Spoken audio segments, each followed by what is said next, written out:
Why do we love horror? Have you ever stopped and asked yourself, why do so many of us, myself included, love the horror genre? And make no mistake, I love horror movies. But yeah, if you really think about it, it's kind of weird, right? Not just because it's often violent, grotesque, and unsettling, but because it doesn't seem to make any practical sense to want to be scared. Fear, after all, is a survival mechanism. It's your brain's way of telling you that something is wrong, that you're in danger, or need to get the hell out.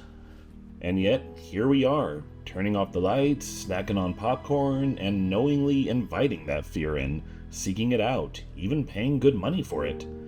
So, why? Well, that's where horror, and by that I mean the real horrors of life, come in. I want you to picture this. Think back to the time when you were a young child. It's in the middle of the night, and you have a nightmare where you're being chased by monsters. You wake up screaming, and your parents rush in.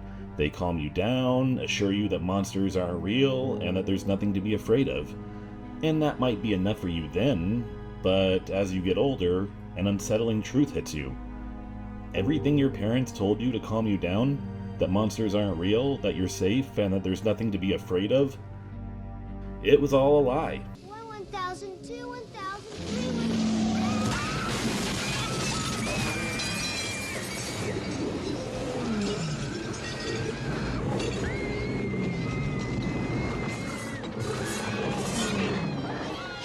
3. Monsters exist, we're not always safe, and there are a lot of things to be afraid of. I'm afraid! Don't be afraid! No. Be afraid. Be very afraid. And when I say that monsters exist, I don't necessarily mean in the supernatural sense, though that's a conversation for another time, but I'm talking about the form of real-life tangible dangers, cruelty, injustice, chaos. These types of monsters don't have claws or fangs. They're the kind that prey on the weak, exploit the vulnerable, hold power that they then take advantage of, spread hate and bigotry, abuse their families, and torment their classmates. The world is unpredictable and unfair. Bad things happen to good people, good things happen to bad people. Injustice thrives, prejudice persists, and the gap between rich and poor grows wider every year. All while our planet is being plagued by disasters, and countless people wake up each day unsure if they'll make it to the next. And even if you're living in relative safety, we all face something that scares us, minimizes us, and makes us feel vulnerable. In short, we live in a world that's unpredictable, frightening, and in its own way, monstrous. So back to my original question, why do we like horror? In short, it's because the horror genre is one thing that helps us process these real-world fears. Unlike a parent comforting their young child, horror says, danger is real, fear is warranted, and no, you're not always safe. The horror genre doesn't coddle you, it very much says up front that your fears are justified and that you have real reason to be afraid.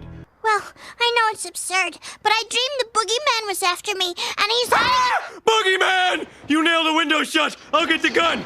But there is one other thing it does say. It says that you can fight back. But even when the odds are stacked against you, even when the monster seems unstoppable, horror reminds us that we are not powerless. I'll swallow your soul! I'll swallow your soul! I'll swallow your soul! Swallow this. Horror uses fictional creatures like monsters, ghosts, demons, killers, and other evil beings as metaphors for the real demons we face every day. For me personally, the horror story that really got me into this genre was Stephen King's Carrie. I read the book when I was 15 and saw the movie immediately after. The story, of course, is about an outcast teenage girl, bullied and abused by her classmates and psychotic mother. When she discovers that she has psychic powers, she gets revenge on those who wronged her. I was an outcast teenager too. I struggled with depression and low self-confidence. And Carrie, both the book and the movie, spoke to me deeply. It wasn't a happy story, and it definitely didn't have a quote-unquote happy ending, but it offered catharsis, a sense that my pain was seen, understood, and real, and I know I'm not the only one who had this reaction. One thing I like about this story is that while it's a striking condemnation of bullying and even provides a solid revenge fantasy, the characters all have layers. Some of Carrie's classmates aren't purely evil. Some are, yes, but not all. Some are just decent people who, unfortunately, make mistakes. Like Sue, for instance, who is a generally decent person, but gets caught up in the moment participating in some cruel bullying and later comes to regret it. I think we've all been guilty of something like that at some point. The story basically says that everyone is capable of good or bad, no matter your intentions. Carrie shows how trauma builds and explodes, often uncomfortably, and in an era of rising awareness about bullying and school violence, it remains heartbreakingly relevant. Another film that resonated with me around this time was A Nightmare on Elm Street. A great slasher film with an iconic villain, yes, but its true accomplishment is how the story ultimately works as a solid coming-of-age narrative. In the film, Nancy Thompson is a teenage girl on the cusp of adulthood when her friends are being killed off one by supernatural dream demon Freddy Krueger. She takes it upon herself to save both her own self and what's left of her friends from the supernatural killer. Like I said, the story has some very strong coming-of-age themes. Nancy reaches out to her parents for help, but they refuse to help her and essentially gaslight her about her nightmares. Eventually, Nancy's mother reveals that Freddy Krueger was a real-life serial killer who targeted children, and that once the legal system failed to put him away, she and the other parents of Springwood killed him in an act of vigilante justice. Nancy spends the movie not only realizing that evil exists, but is faced with the flaws and secrets of her own parents. Freddy Krueger isn't just a monster. He represents Nancy's fears about growing up, realizing that adults aren't always trustworthy, and that we often face trauma alone. With nobody to help her, Nancy fights back. Setting traps and confronting Freddy, she symbolically matures and refuses to be a victim. And notably, A Nightmare on Elm Street touches on something even deeper. The new generation being forced to clean up the messes left by the old one. Freddy was created through the parents' actions, now it's the kids who pay the price. I can think of some ways that seems kinda relevant. So basically, Nightmare on Elm Street says that evil is real, facing it may seem impossible, but you can fight back and overcome.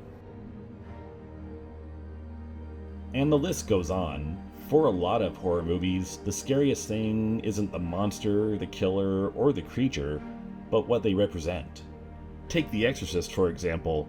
On the surface, it's a movie about demonic possession, but beneath that, it's about fear of losing a child to something you can't explain, grief, religious doubt, and the horrifying uncertainty of illness. Or Rosemary's Baby. It explores the beauty and terror of pregnancy. It's a miraculous, wonderful thing, but it's also terrifying. Your body changes, your life will never be the same, and there's always that lingering fear, what if something goes wrong? It also says that maybe those weird, nosy neighbors do have sinister intentions, and touches on the trauma of being hurt by someone you loved and trusted. And then there's Night of the Living Dead. Sure, it's about zombies, but it's also a parable about race relations, societal breakdown, and the fragility of civilization itself. The sequel, Dawn of the Dead, follows that with a brutal satire of consumerism, comparing mindless zombies to mindless shoppers. And Halloween, an ordinary small town tormented by a faceless killer with no clear motive. It reminds us that evil doesn't always have a reason, and that danger can strike anywhere. Get Out shows how racism isn't always obvious hatred, but it can hide behind admiration, still objectifying and harming people. Friday the 13th reflects the aftermath of grief and trauma, but also suggests that the carefree, liberated culture of the 70s was coming to a brutal end. Poltergeist is about the suburban dream turning into a nightmare. A loving family is terrorized because greedy developers cut corners and disturbed a cemetery to build homes. The Bad Seed raises the chilling idea that evil can be born, not made, that even the most loving environments can't always prevent darkness. The Witch is about religious fear and the breakdown of trust and family units under pressure. Hereditary explores generational trauma, the sins of the parents visited upon the children. The Babadook uses horror as a metaphor for grief and depression, confronting internal monsters instead of the external ones. Jaws isn't just a shark movie, it's about a town that prioritizes profits over public safety. Alien critiques corporate greed, too. The Weyland-Yutani Company values a potential alien specimen over the lives of the Nostromo's crew. paralleling real-world workers who dedicate themselves to a job only to be discarded without remorse. I mean, hopefully you've never been subjected to a life or death situation by your boss, but everybody at some point has gone through an experience where you work your butt off, dedicate all your time, energy, and life to a mindless job, only to be laid off, let go, or passed over for a promotion because of stupid workplace politics. And then there's stories like Stephen King's It. Geez, where do I even begin with that one?